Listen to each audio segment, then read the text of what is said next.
There is a feeling कि आप vote काटते हैं दूसरी पार्टियों का, इसीलिए आप अकेले चलते हैं और बीजेपी की बी टीम बन चुके हैं। सब बकवास है, झूठ है। आप वोट नहीं काटते? अरे आप एक काम करिए ना, कभी बिठाइए इन तमाम जोकरों को मेरे सामने। मैं अकेले बैठता हूं, पूरों को बुलाइए, डेटा के साथ बात करेंगे। बेशर्मी की हद कर दिए, झूठे हैं लोग। कौन से डेटा की बात करें? डेटा बताएंगे कि कौन वोट काट रहा है। देखिए एक बात सुनिए, हाँ। बीजेपी अगर सत्ता में आ रही है तो मेरी वजह से नहीं आ रही है। बीजेपी सत्ता में इसलिए आ रही है क्योंकि अपोजिशन नाकाम है।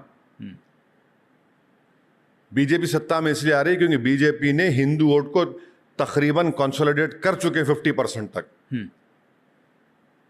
उसकी जिम्मेदारी मुझ पे कैसे आयद होती है बताइए?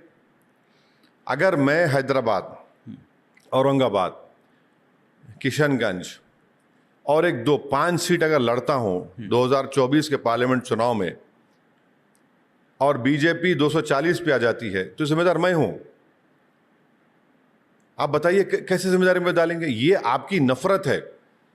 आपकी नफरत क्या है कि जब हर समुदाय की एक सेम्बलेंस ऑफ पॉलिटिकल लीडरशिप है या पॉलिटिकल वॉइस है, वो आपको एक्सेप्टेबल है, मगर आप नहीं चाहते कि मुसलमानों का एक सेम्बलेंस ऑफ पॉलिटिकल वॉइस हो, ना उनकी लीडरशिप हो, पॉलिटिकल लीडरशिप हो। आपका इशारा कांग्रेस की तरफ सब पे है, इंक्लूडिंग बीएचपी, इंक्लूडिंग बीजेपी, जितने पॉलिटिकल पार्टी सब पे है।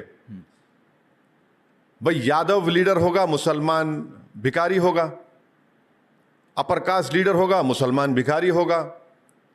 ये कैसे होगा बताइए?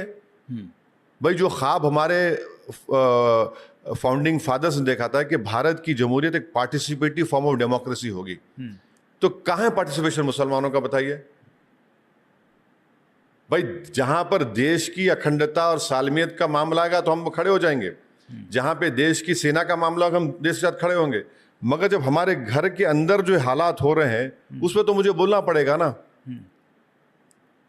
आज भारत की पार्लियामेंट में ओबीसी और अपर कास्ट का पॉलिटिकल रिप्रेजेंटेशन बराबर हो चुका है। फिर इस देश की सबसे बड़ी अल्पसंख्यक समाज का रिप्रेजेंटेशन सिर्फ 4% पे क्यों रुका हुआ है?